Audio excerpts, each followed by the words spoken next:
ಗೊಂಬೆ ಕನ್ನಡದ ಮೊದಲುಗಳು ಹೇಳ್ತೀರಾ? ಕನ್ನಡದ ಮೊದಲ ಲಕ್ಷಣ ಗ್ರಂಥ? ಕವಿರಾಜ ಮಾರ್ಗ. ಕನ್ನಡದ ಮೊದಲ ಅರಸರು? ಮಯೂರವರ್ಮ. ಕನ್ನಡದ ಮೊದಲ ರಾಜವಂಶ? ಕದಂಬರು. ಕನ್ನಡದ ಮೊದಲ ಶಾಸನ? ಹಲ್ಮಿಡಿ ಶಾಸನ. ಉತ್ತರ ಭಾರತದ ಮೇಲೆ ಮೊದಲು ದಂಡಯಾತ್ರೆ ಮಾಡಿದ ಕನ್ನಡದ ಮೊದಲ ಅರಸ ಯಾರು? ರಾಷ್ಟ್ರಕೂಟ ಚಕ್ರವರ್ತಿ ಮೊದಲನೇ ಧ್ರುವ. ಕನ್ನಡದ ಮೊದಲ ನಾಟಕ? ಮಿತ್ರವಿಂದ ಗೋವಿಂದ. ಕನ್ನಡದ ಮೊದಲ ಕವಯತ್ರಿ? ಮಹಾದೇಹಿ. ಕನ್ನಡದ ಮೊದಲ ಕಾವ್ಯ? ಪಪ್ಪನ ಆದಿಪುರಾಣ. ಕನ್ನಡದ ಮೊದಲ ದಿನಪತ್ರಿಕೆ?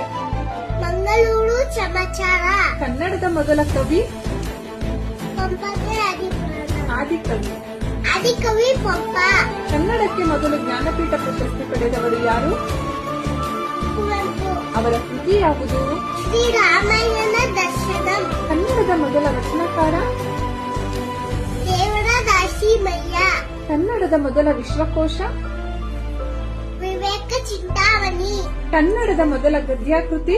ಒದ್ದಾರಾಧನೆ. ಕನ್ನಡದ ಮೊದಲ ನಾಡಗೀತೆ? ಉದಯವಾಗಲಿ ನಮ್ಮ ಚೆಲುವ ನಮ್ಮದ ಕಾಡು. ಉದಯವಾಗಲಿ ನಮ್ಮ ಚೆಲುವ ಕನ್ನಡ ನಾಡು. ಉದಯವಾಗಲಿ ನಮ್ಮ ಕನ್ನಡ ನಾಡು. ಚೆಲುವ.